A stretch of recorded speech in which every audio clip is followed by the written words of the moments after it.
Sir ನಮಸ್ಕಾರ. ನಾವು ಸರ್ವಸಿ ಕಂಪನಿಯಿಂದ ಅಗ್ರಿಕಲ್ಚರ್ ಪ್ರಾಡಕ್ಟನ್ನು ಕೊಡಲಿಕ್ಕೆ ಬಂದಿದ್ದೀವಿ.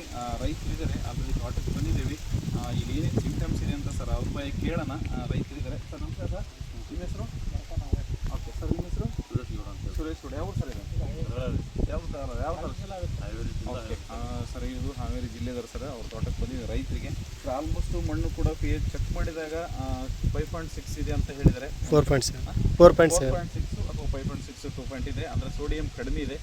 ನೆಲದಲ್ಲಿ ಫಲವತ್ತತೆ ಚೆನ್ನಾಗಿದೆ, ಅಂದರೆ ಸೋಡಿಯಂ ಅಷ್ಟು ಬರೀ ಇಲ್ಲ, ಚೆನ್ನಾಗಿದೆ, pH ಚೆನ್ನಾಗಿದೆ. ಗಿಡ ನೋಡ್ಬೋದು, ಒಳ್ಳೆ ಚೆನ್ನಾಗಿದೆ. ಆಲ್ಮೋಸ್ಟ್ ಇಲ್ಲಿ ಏನು ಬಂದಿದೆ ಅಂತ ಹೇಳಿದರೆ ಇವ್ರ ತೋಟಕ್ಕೆ ರೆಡ್ ಮೆಡ್ ಪಡ್ ಮೆಡ್ ಏನಿಲ್ಲ, ಒಳ್ಳೆ ಕ್ಲಿಯರ್ ಇದೆ. ಸ್ವಲ್ಪ ಹಂದಿ ರೋಗ ಟೈಪ್ ಬಂದಿದೆ. ಹಂದಿ ರೋಗ ಅಂತ ಹೇಳಿದರೆ ಉದುಡಿ ಟೈಪ್ ಬರುತ್ತೆ, ಅಂದರೆ ಗರಿ ಬಿಚ್ಚಾಕ್ ಕೊಡಲ್ಲ, ಆ ಥರ ಇದೆ. ನಾವು ಇದಕ್ಕೆ ಒಂದು ಸ್ಪ್ರೇ ಕೊಡ್ತೀವಿ. ಸ್ವಲ್ಪ ಅಲ್ಲೇ ಎಲ್ಲೋ ಕಲರ್ ಇದೆ, ಅಂದರೆ ಮುಂದೆ ಹಳ್ಪಳ್ಳು ಉದುರಬಾರ್ದು ಅಥವಾ ಹಂಡ್ರೋಡ್ಕ ಟೈಪ್ ಆಗಬಾರ್ದು, ಸೊ ಗ್ರೋತಿಂಗ್ ಚೆನ್ನಾಗಿ ಬರಲಿ ಅನ್ನೋದಕ್ಕೆ ನಮ್ಮ ಸರ್ವಸಿ ಕಂಪನಿ ಕಡೆಯಿಂದ ರೆಫರ್ ಮಾಡ್ತಿದ್ವಿ. ನಮ್ಮ ಮೇಡಮ್ ಅವ್ರ ಕಡೆಯಿಂದ ಇವರಿಗೆ ರೆಫರ್ ಮಾಡ್ತಿದ್ವಿ. ಬಿಫೋರ್ ವಿಡಿಯೋ ಹಾಕ್ತಿದ್ವಿ. ನಾಗರಾಜ್ ಸರ್ ಅಥವಾ ಸುರೇಶ್ ಗೌಡ ಸರ್ ಇದ್ದಾರೆ. ಇವ್ರ ಸಮ್ಮುಖದಲ್ಲಿ ನಾನು ಇನ್ನು ಬಿಫೋರ್ ವಿಡಿಯೋ ಮಾಡ್ತಿದ್ದೀನಿ. ಮತ್ತು ಇದನ್ನು 15 ಸ್ಪ್ರೇ ಆದಮೇಲೆ ಮತ್ತೊಂದು ಸರಿ ವಿಡಿಯೋ ಹಾಕ್ತೀವಿ, ನೋಡ್ಬೋದು ನೀವು. Thank you sir, thank you, all the best. ಜೈ ಸರ್ವಸಿ.